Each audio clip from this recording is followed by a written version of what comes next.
in peace, to seek the truth in love, to serve human needs, and to help one another.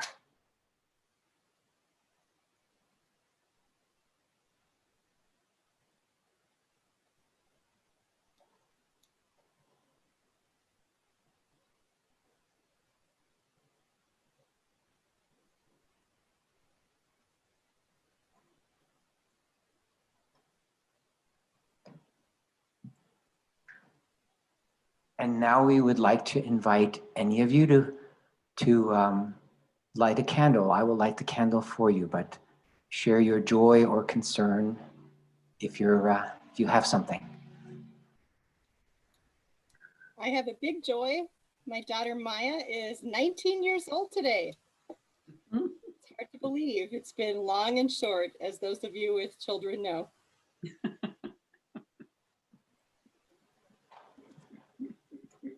Sue, could you repeat that? It was your voice was not quite loud enough. It's probably my microphone. My daughter Maya is 19 today. So happy birthday, Maya.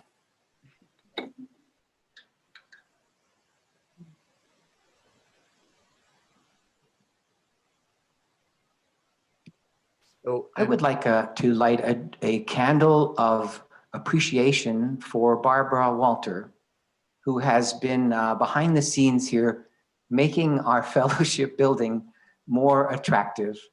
She found us a cleaning woman. She found us a guy who does a lot of repair work. And I think when you are all back in the building, you will see the work that's been happening behind the scenes. We have flushing toilets now. We have a new window in the RE room. We have the green board in the RE room is now framed and looks a lot more normal, and other things here and there. So thank you, Barbara, for getting stuff done for us. Oh, the basement too, yeah.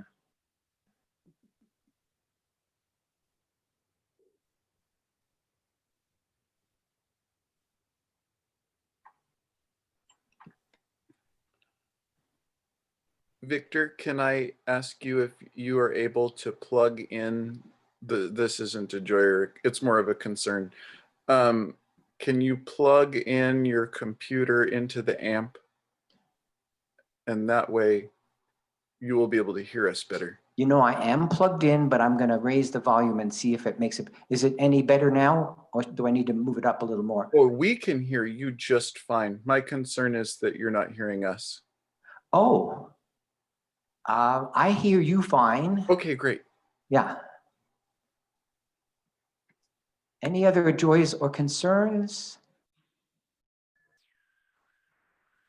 Victor, maybe light a candle for the Christmas just passed. I know it was different for everybody, and not everybody probably had the most heightened sense of joy and celebration this year as they have in past years, but I personally am very grateful for the Christmas we just had. And in spite of how weird it was and how different it was, there were still many things to be grateful and happy about. So.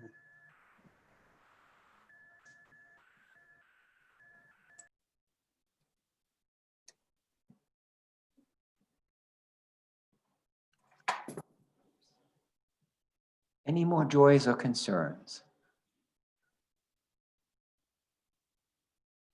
And if not, we'll light one final candle for joys or concerns unexpressed but felt in the heart.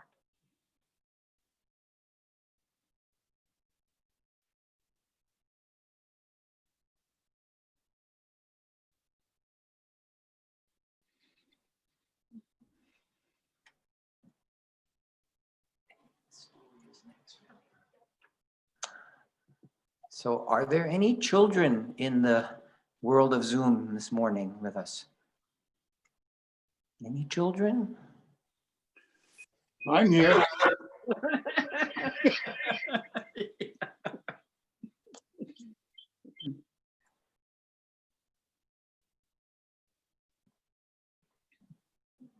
So glad to hear that, Bruce. And I hope there are other young hearts open to hearing this story of the Princess Kuan Yin.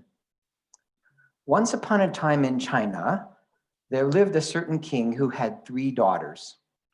The fairest and best of these was Kuan Yin, the youngest. The king did not take him long to decide that she should be the heir to his throne and her husband, ruler of his kingdom. But strange to say, Kuan Yin was not pleased with this good fortune. She did not want to be queen. Every day she went to her room to read and study. As a result of this daily labor, she soon went far beyond her sisters along the path of knowledge, and her name was known in the farthest corners of the kingdom as Kuan Yin, the wise princess. Besides being very fond of books, Kuan Yin was thoughtful of her friends. One day the king called this favorite daughter to his royal bedside, for he felt that the hour of his death was drawing near. Taking her hand tenderly in his own, he said, "Dear daughter, you know well how I love you. Your modesty and virtue, your talent, and your love of knowledge have made you first in my heart. As you know already, I chose you as heir to my kingdom long ago. I promise that your husband should be made ruler in my stead. It is necessary that you be given to marriage at once." "But, most exalted father," faltered the princess, "I am not ready to be married." "Not ready, child? Why, are you not 18? Are you not the daughters of our nation, are not the daughters of our nation often wedded long before they reach that age? Because of your desire for learning, I have spared you thus far from any thought of a husband, but now we can wait no longer." But Kuan Yin continued to refuse the king. The king sighed deeply. "No, your father will not permit this. It grieves me sorely to disappoint you, but 1 month from this very day, you shall be married. I have chosen for your royal partner a man of many noble parts." Kuan Yin turned pale. Trembling, she would have sunk to the floor, but her mother and sister supported her, and by their tender care brought her back to consciousness. On the eve of the wedding day, Kuan Yin slipped out of the palace, and after a weary journey, arrived at a convent called the Cloister of the White Sparrow. She was dressed as a poor maiden. She said she wished to become a nun. The head nun, not knowing who she was, did not receive her kindly. Indeed, she told Kuan Yin that she could not receive her into the sisterhood, that the building was full. Finally, after Kuan Yin had shed many tears, the head nun let her enter, but only as a sort of servant who might be cast out even for the slightest mistake.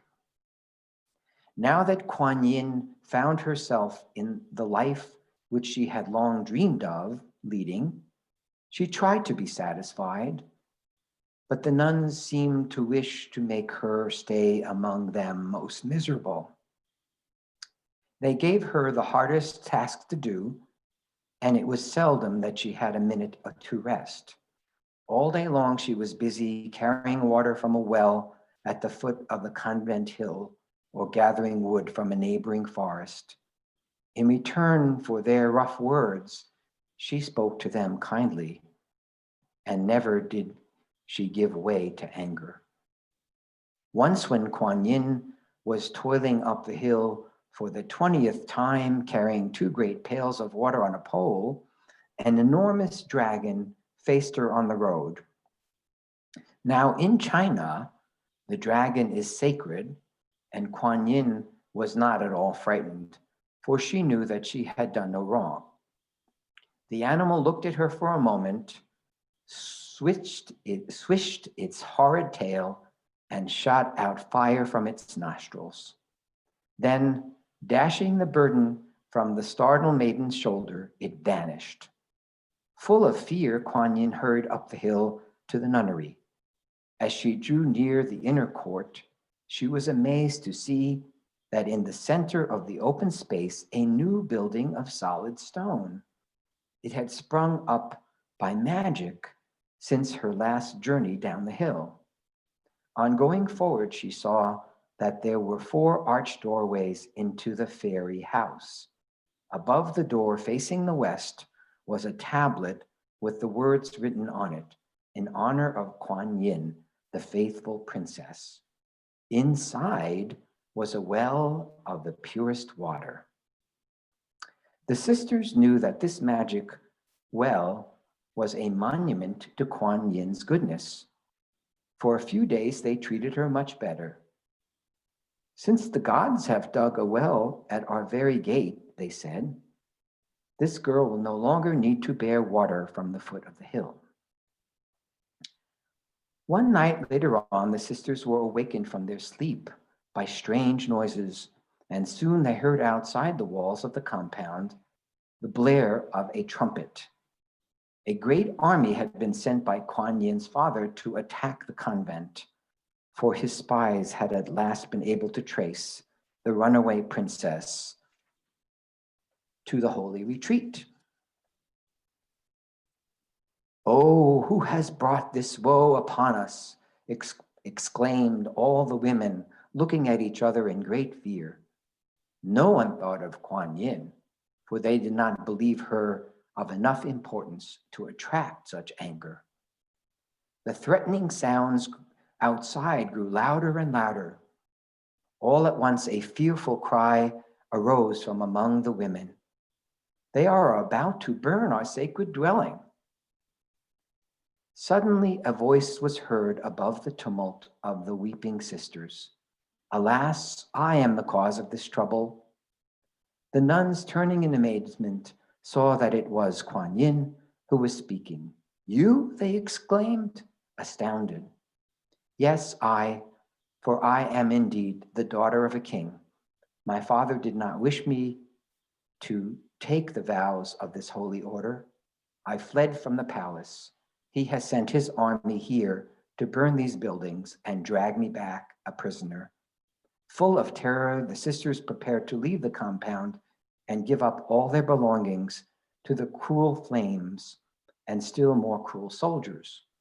Kuan Yin alone remained in the room, praying earnestly for help. Suddenly, a soft breeze sprang up from the neighboring forest.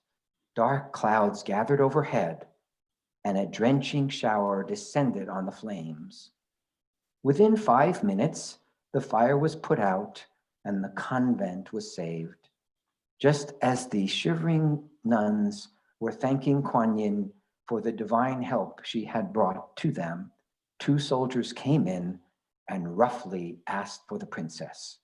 The soldiers dragged her from the presence of the nuns who had just begun to love her. She was taken to the capital. The next morning, she was led before the old king. The father gazed sadly at his daughter, and then the stern look of a judge hardened his face as he beckoned the guards to bring her forward. From a neighboring room came the sounds of sweet music. A feast was being served there amid great splendor. The loud laughter of the guests reached the ears of the young girl as she bowed in disgrace before her father's throne. She knew that this feast had been prepared for her and that her father was willing to give her one more chance.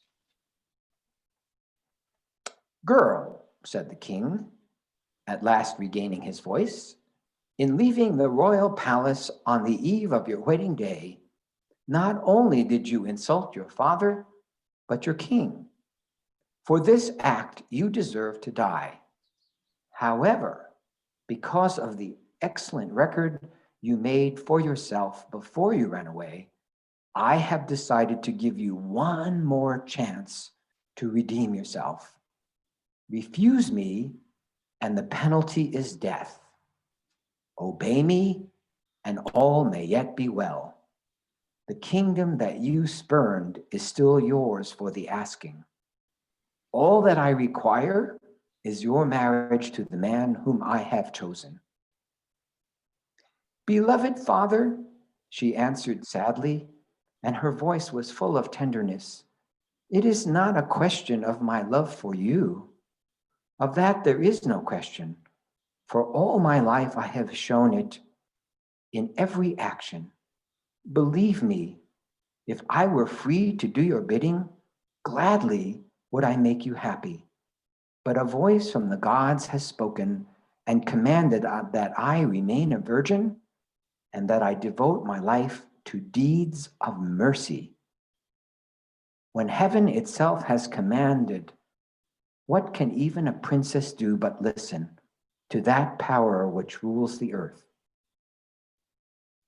Then you refuse to do my bidding, said the king. Take her, men. Give her the death that is due to a traitor to the king. Thus Kuan Yin became the goddess of mercy, and thus she entered into the glad dwelling, surpassing all earthly kings and queens. And ever since that time, on account of her great goodness, thousands of poor people breathe out to her each year their prayers for mercy. There is no fear in their gaze as they look to her beautiful image, for their eyes are filled with tears of love.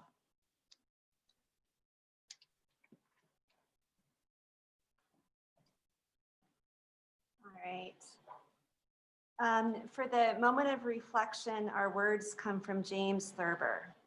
Let us not look back in anger or forward in fear, but around in awareness.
All right. So I have a confession to make. Sometimes I find it very hard to be compassionate. Don't get me wrong, I have no trouble feeling compassion for broad demographics of people, those living with disabilities or mental or physical health issues, people of color, immigrants and refugees, people living in poverty and the homeless, the politically or socially oppressed, or those without clean water or a safe environment to live in. It's quite easy for me to be compassionate towards people I have never met, assuming without any preconceived notions that they are deserving of my compassion. I have a strong affinity for our second UU principle on a broad and spiritual level. But beyond the demographics, it is the everyday interactions that test my level of compassion and empathy for others who are not like me, who do not think or behave like me. The fact that my mom often shows up late, or that my brother has difficulty with his finances, the times when a coworker rushes through a project only to send it to me for much too much editing and use of my time, the times when someone cuts in line at the grocery store or speeds driving down the street, those that drive those big trucks that make too much noise, my neighbor who leaves his dog out on a rope tie only to bark incessantly at everyone who walks by, the people at the bar at the corner who drink and smoke too much, and the list goes on. Many day-to-day human interactions test my level of compassion and force me to acknowledge that I often don't know the reasons for the way that person may be behaving, the way he or she is, and to be compassionate requires a level of understanding about others I may never obtain. And even for those demographics of people I do care deeply about, I often find it difficult to go beyond donating to organizations or otherwise finding ways to truly be compassionate towards them in a very meaningful way. This time of the year, it's easy to go down your year-the-end giving list as if you're checking off items on a to-do list, rather than actively contributing to the causes that the money goes to: poverty alleviation, food security, affordable housing, immigration reform, civil rights, and the like. It is often difficult to go deeper, as compassion requires, to find the time, or perhaps to avoid the excuses. In preparing for this talk, I read a lot of pontifications from people who write or talk about the distinction between being compassionate and being co-passionate. As we have been discussing over the past few weeks, compassion is a trait of empathy, or really sympathy, towards the position someone finds themselves in, either because of actions that person has taken, or in many cases, because of no act of their own. It is a broad belief set surrounding the principles of equity, inclusion, justice, and opportunity. It comes from acknowledging your privilege and then being able to set aside that privilege to see others as equals, to act intentionally with love. It is recognizing the plight of others, whatever that plight may be, and wanting that plight to no longer exist. But being co-passionate requires more.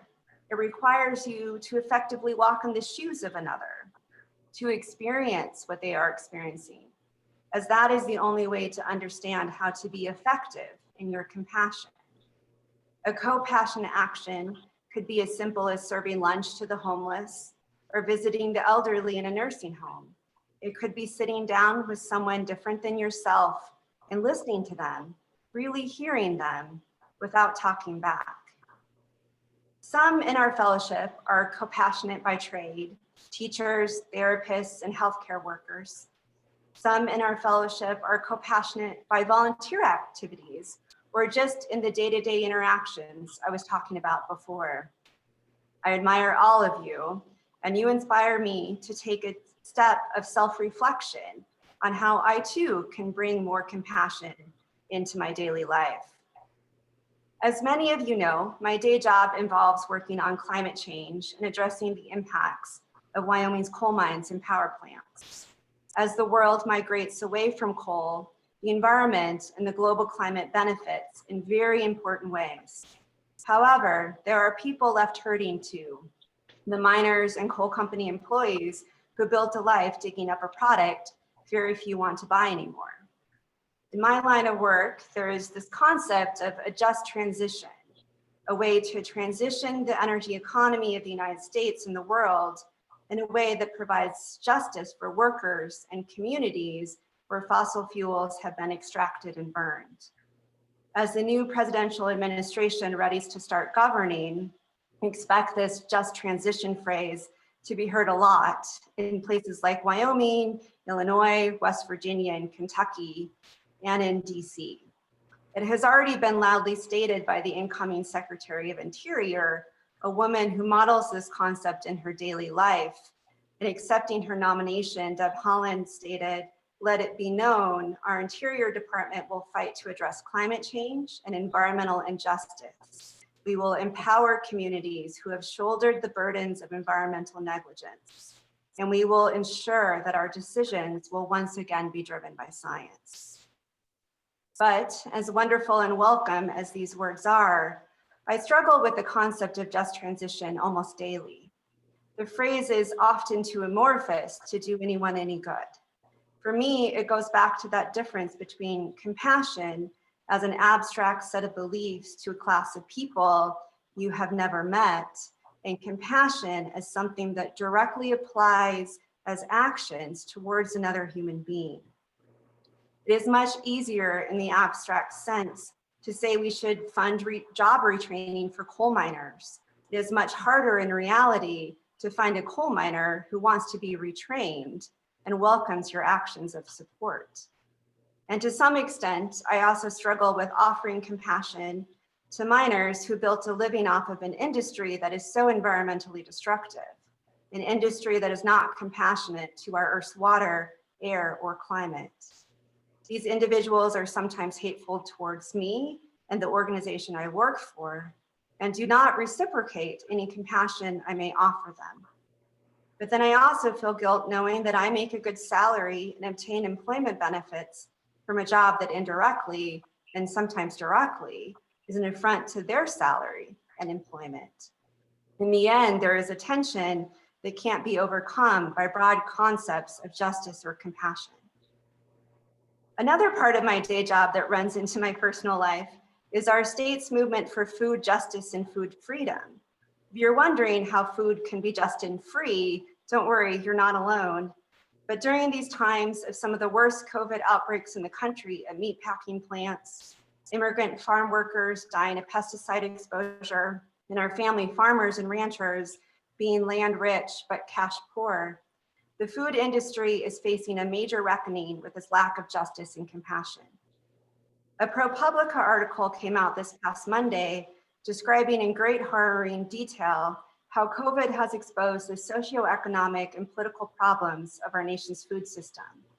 An excerpt of the article says, a new company, which would become Tyson, reconfigured the work, slashing wages and demanding faster labor and tighter quarters.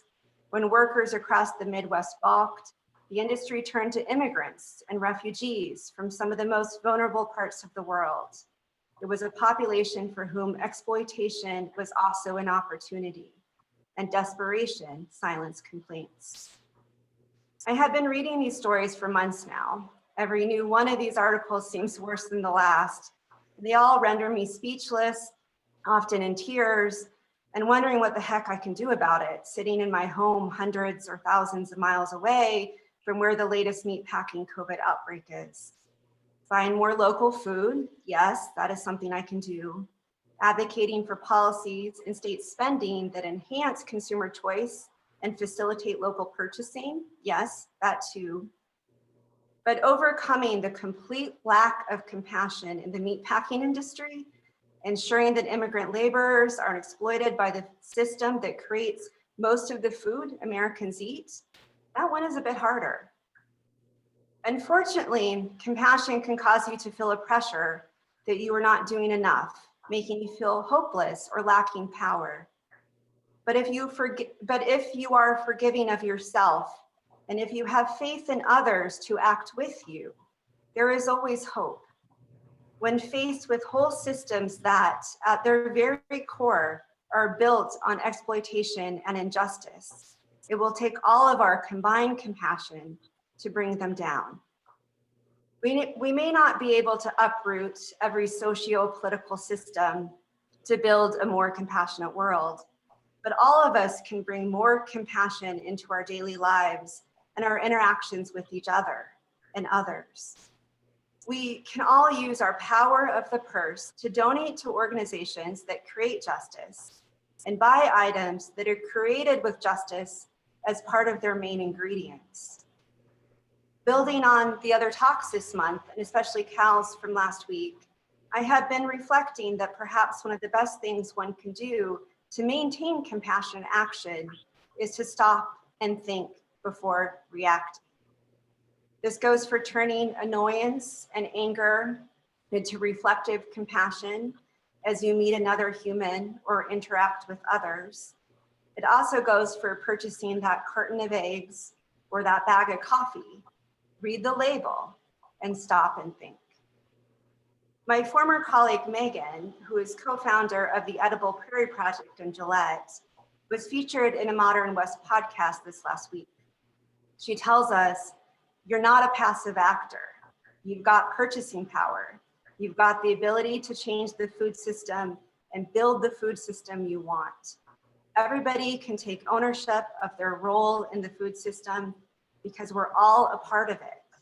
And I think just realizing that it's not just the farmers, it's all of us. So as we turn into the new year and the time of resolutions and reflections, I am hoping we can all move forward together and hold each other more accountable to be better and more compassionate and co-passionate. I'm hoping this month's theme continues into the new year to make us contemplate how our actions affect others and how we can be better humans out there in the world. It is certainly not easy, and we all could use a little bit more compassion from ourselves and to ourselves. I know I could.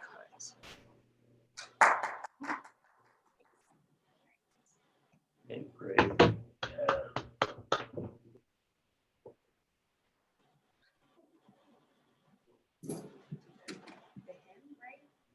So now we'll have a hymn.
Though I may speak with bravest fire and have the gift to all inspire, but have not love, my words are vain as sounding brass and hopeless gain.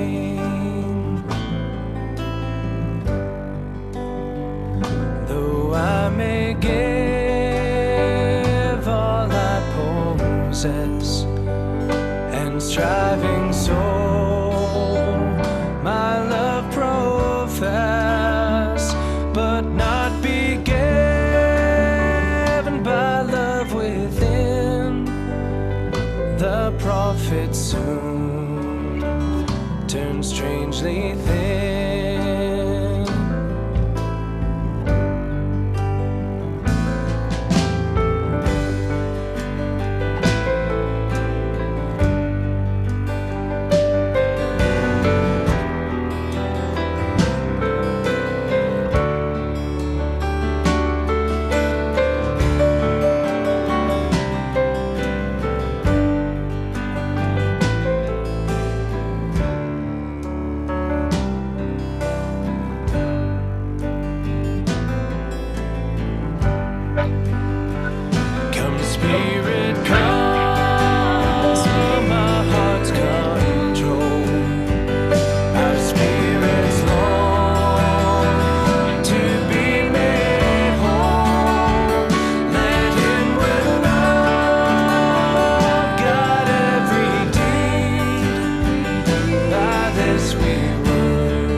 we will bless the offering. And I think you all know how to do this now, but there's the online version. You can send the check. And I just set up my own weekly giving. It's actually quite easy. So it's been too long for me to do that. So hope others will join me in blessing the offering. So let this be an offering, saying this place, which is so sacred to many of us, unity of memory and hope, for we are the keepers of the dream. Okay, I almost got it. All right, thank you all for giving and for being generous to our fellowship. Closing words? Our closing words come from Ram Dass. I would like my life to be a statement of love and compassion, and where it isn't, that's where my work lies.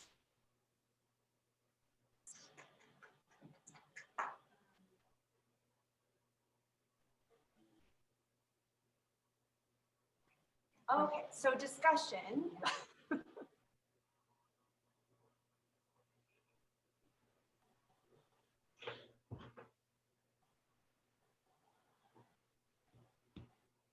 Is there any discussion out there in the Zoom land?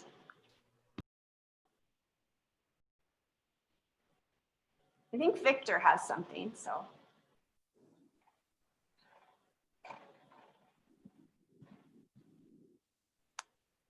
I really do appreciate your bringing your personal experience of challenge with compassion as we were listening and whatever I did to contribute to the conversation about compassion. I think that's the part that seems the most challenging to me as well. And I'll just share one thing that I learned a long time ago when I was in training for my profession that may be useful. I'll just get your reaction to it. And it was one of my co-workers who was also in training. And she said that she had learned, she was a psychiatrist in training. And she said that she had learned from her supervisor that the more she understood, or the more you can understand the perspective of another person, the less inclined you are to blame. So I'm thinking of those coal miners who don't really want your help, and maybe a lot of other people too, that it's very hard to, when you want to be helpful to them and they don't want your help, just take that step back and try to think about, where are they, why are they resisting? What's going on? Just your thoughts on that, Shannon. Yeah, thanks for that, Victor. I think it is very challenging to kind of put yourself in someone else's shoes if you don't agree with them or you don't really understand them. They've had a very different life situation than you have. And so, but really, I think being compassionate requires you to, again, put yourself in their shoes to kind of understand where they're coming from and that their history and life experience is different than your own. And to really be compassionate towards that history and life experience that you may not share. So yeah, no, and I think that that's the big part of it. Again, just stop and think and don't react, but allow yourself to listen and for them to be heard. Yeah. I have go ahead, whoever started. Okay. I started a letter, which I haven't completed. It's a thing that I learned in my training, which is to maybe get it all on papers and write a letter that isn't sent. I have a hard time not sending it. What it is that I realized that I want to thank people like yourselves who follow the mask wearing and all that kind of thing regarding COVID. And I've felt a terrible frustration and anger at times toward people who just ignore it or say it's a hoax or whatever. Because I don't understand that way of being or that thought process. And I realized that a lot of those people are my dear friends of many, many years. And I think my anger and my frustration, I realize, is born of love. That I love these people and they love me. And yet they are just as staunch in their way of viewing the response to the COVID stuff as I am in mine. And it's been very, very difficult for me to work through that. Yeah, thank you for that. I think it's been challenging knowing that there is one truth, and yet there are different views of that same one truth.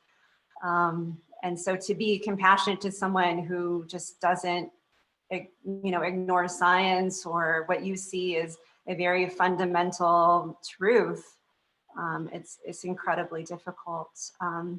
But yeah, I think for all of us, it comes from that place of love and compassion and wanting the world to be better together and to understand that. So we'll see, hopefully, when we get a new leader that actually is compassionate, that will be helpful.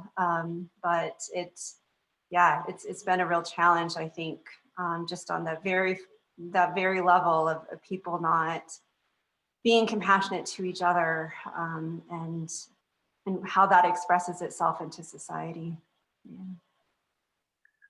Bruce and I participated in a group years ago, and the best takeaway from this for both of us, I think, was something called the compassion exercise.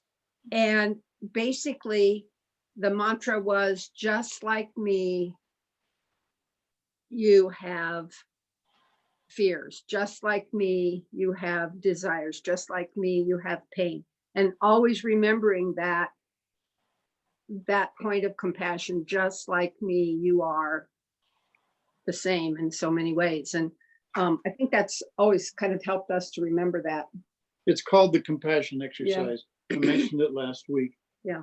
You can Google it, and it really is probably the best thing we took away from this stuff. Mm-hmm. Yeah, very good. Yeah. I don't know if this is helpful. I found it encouraging and maybe a little comforting. I saw a news feed the other day. I don't know if it's true or how accurate it was, but it was reporting the results of a survey that indicated that the percentage of people now wearing masks had increased to something like 75% of people, at least the respondents said they wore masks when they went outside and when they were around other people, which I thought was good news. I'm always looking for good news these days. Yeah, any good news we can get these days is good news for sure. So, yeah. I think, part of it probably comes to that more people are touched in one way from COVID. I mean, more of us know people that have had it, more of us know people that have been in the hospital. And I think that, again, that sense of compassion sometimes has to come from that experience where it touches you very deeply. Yeah, that was part of the explanation for why the numbers had improved or increased. And yeah, people became more compassionate as it hit closer to home. Mm-hmm. Yeah. Shannon? Yes. Thanks. I really appreciated your talk. I guess the only thing I would add, and I really agree that the work you're talking about is really hard work. I'd just like to put in a plug for surprise, because that really helps me sometimes when I find myself in a situation where it's just obvious that this other person and I have a lot in common. And I didn't sort of scheme that out in my mind because I wanted to do the right thing, although that's okay too, it just happens. And then you've got to do something on the spot. I'm thinking of a friend who's been positive, had COVID, came through it okay, We were just talking the other day and he said, well, we're sure lucky to be in Wyoming because the COVID is different here. I said, what? And I mean, he just kind of believes that it's because his illness was mild and everybody he knows either hasn't had it or it's been mild. And he is one of the most naturally compassionate people I know. And so that doesn't lead me to an easy answer, but it just is such a good reminder because it's a lot quicker for me to get in touch with my passion than it is with my compassion. And I think that's one good thing about being where we are, because we are in many more ways in it together here, just by virtue of numbers. If I just remember to allow myself to be surprised, and I'm working on it. It happens sometimes, and it's really good when it does. And but I really appreciated your talk, and it feels really good to know that there are really, really good people worrying about, thinking about, really looking for that balance. So thank you. Yeah, well, thank you. Yeah, and I like the surprise element. I think it's always good, again, to sort of, before you react to somebody, ask them more what's going on with them and why they do things the way they do. And I think you would be more surprised than not. And again, what you have in common and yeah, how you feel towards them. Yeah. Yeah, Victor has something else.